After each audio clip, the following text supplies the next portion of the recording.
lo que uno conoce, los hechos que uno conoce, los hechos que uno deja plasmados en los fallos, dan cuenta de tal inhumanidad que uno no la entiende. Por ejemplo, hay un señor, Jorge Gress, que cuando estaba detenido en Londres 38, se echó a perder la máquina con la que los torturaban aplicándole corriente. Y llegó un detenido en ese momento y le aplicaron otros métodos de tortura tan brutales que este caballero se ofreció a arreglar la máquina porque prefería que los torturaran con corriente a la forma en que torturaron a este caballero. Eso demuestra el grado de desesperación y de orfandad que había ahí. Parte de una historia dolorosa y que este juez especial para causas de violaciones a los derechos humanos ha tenido que reconstruir. Episodios que hoy constituyen la verdad judicial sobre lo ocurrido en Chile, con el terrorismo de Estado y la represión política. Hay otro caso en Irán con los plátanos, cuando un detective que pertenecía a la DINA declara en una de mis causas, bueno, cuando yo entré estaban ahorcando a una persona y habían 3 más en el suelo ya muertas que la habían ahorcado, y dice, deben haber sacado las inyecciones.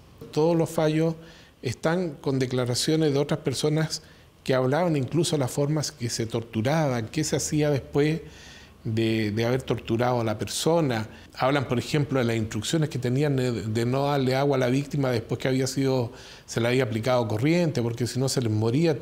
Hablan de todo el sistema que ellos utilizaban para la tortura.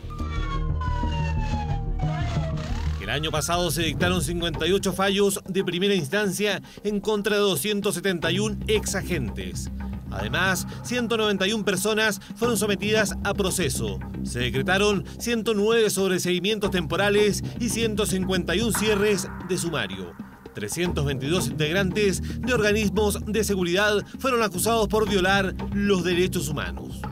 Ya las víctimas, o los parientes de las víctimas y las víctimas de tortura, todos ya van desapareciendo, como también aquellos que eran los victimarios. Entonces, en definitiva, estamos llegando un poco tarde, pero sí creemos que es necesario, y por eso hemos continuado, porque es necesario que se aclaren todas las situaciones que están pendientes, que se verifique cuál fue la verdad de lo ocurrido.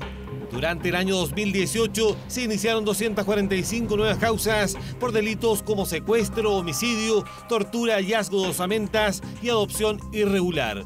Al ministro Mario Carroza se le asignaron 99 investigaciones. La idea es que se genere una acción que no sea nuevamente un movimiento que termina y que después vuelve a reiniciarse en un tiempo más, sino que esto vaya a un término, pero con todo esclarecido. O sea, que sea algo cierto, posible de verificar, veraz, que sea creíble. El Poder Judicial mantiene 1.340 causas vigentes. Todo esto en el marco de la llamada justicia transicional, que se aplica en países donde se han producido graves y sistemáticas violaciones de derechos humanos. Yo tengo la impresión que aquí nosotros estamos solucionando una falencia.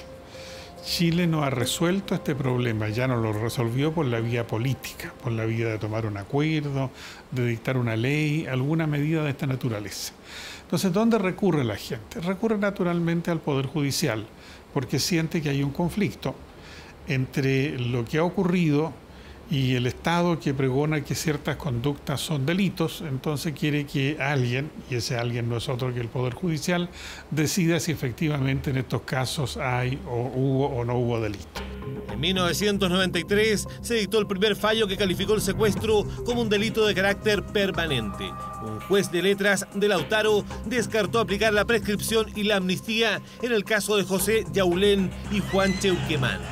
2 años después, la Corte Suprema condenó a los jefes máximos de la DINA por el caso de Orlando Letelier. A mí me tocó, siendo relator de la Corte Suprema, relatar la causa en que se vio el crimen contra Letelier en Estados Unidos, y fue la oportunidad en que el Poder Judicial sancionó a los 2 jefes de la DINA. Uno de los ministros que estaba en la sala dijo, bueno, pero todo este tema ya se trató cuando se pidió la extradición de estos caballeros. Entonces, ¿para qué volvemos a eso? Entonces, otro de los ministros le dijo, mira, esa era otra Corte Suprema. Ahora es una Corte Suprema distinta, renovada, y nosotros tenemos que hacerle frente a esto, pronunciarnos, decidir con absoluta libertad. Entonces, yo percibí ahí mismo, adentro, este giro, este cambio.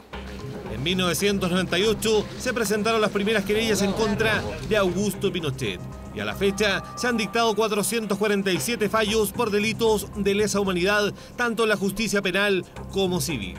Yo pienso que en el fondo no estamos haciendo una real justicia. Para mí, por lo menos las causas que a mí me tocó, que eran la de la Operación Colombo, que eran jóvenes que fueron detenidos y luego en centros clandestinos y luego desaparecieron, para mí la verdadera justicia hubiese sido que alguien hubiese intervenido en esa época y hubiese obligado a que esas personas, la detención de esas personas fuera institucionalizada y no se mantuviera en la clandestinidad, lo que permitió que después de todas las torturas y otras situaciones que vivieron estas personas, muchas de ellas definitivamente no desaparecieron. Cuando se cumplieron 40 años del golpe militar, el Poder Judicial reconoció graves acciones y omisiones durante la dictadura. Y aunque muchos esperaban una petición de perdón, ese gesto nunca llegó. Todas estas declaraciones de los colectivos son fruto de algún tipo de transacción. Nos ponemos de acuerdo en esto y esto es lo que podemos hacer. Ahora, yo estuve entre aquellos que estimó que no era conveniente expresar perdón porque, primero, no éramos nosotros los que habíamos estado en esa situación y, segundo, la organización funcionó.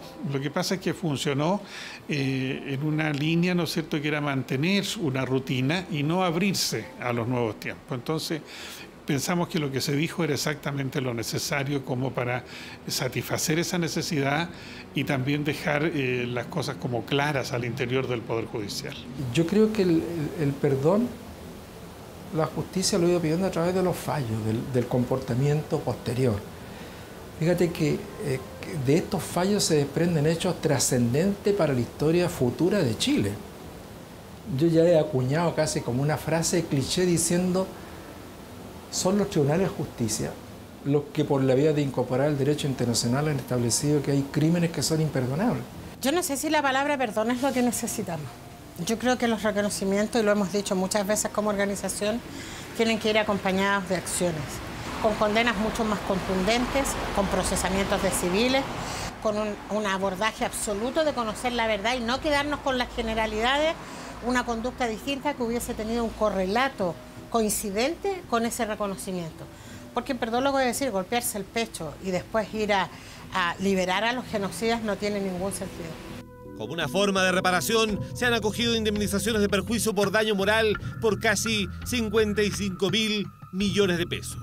¿Cuántos familiares murieron sin encontrar verdad, sin encontrar justicia, sin ser medianamente reparados por estas indemnizaciones, que también es un derecho, y que se murieron en la práctica como el mismo día en que secuestraron a sus familiares? Primero, yo evaluaría cuál es la real condena que sufren los violadores de derechos humanos. La gente no sabe que son condenas paupérrimas, que terminan siendo un insulto a quienes todavía buscamos. Condenas de 5 o 7 años por un padre que todavía no aparece, es como, ¿qué es esto? Entonces se intenta una vez más disfrazar la impunidad, porque esas condenas no son condenas reales, son condenas en la lógica de la medida de lo posible.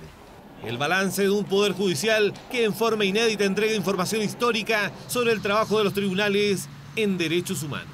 A mí me importa mucho el hecho de que exista esta política institucional de un poder del Estado que quiere llegar al fondo y que quiere saldar una deuda con la historia, saldar una deuda con Chile, pero saldarla bien, no así con una rapidez inusitada que permita dejar las cosas como echar mugre debajo de la alfombra. Y a mí me parece tremendamente importante que sepamos verdaderamente cómo se ha comportado el Poder Judicial. Un Poder Judicial que ha tenido grandes vaivenes, que ha tenido jueces que en un grado de heroísmo han sabido defender sus principios, sus tareas. Hay otros que fueron simplemente obsecuentes a la dictadura. Hitos de los últimos 25 años de labor judicial en este tipo de causas, por parte de un poder del Estado que tomó la determinación de hacer pública su memoria histórica.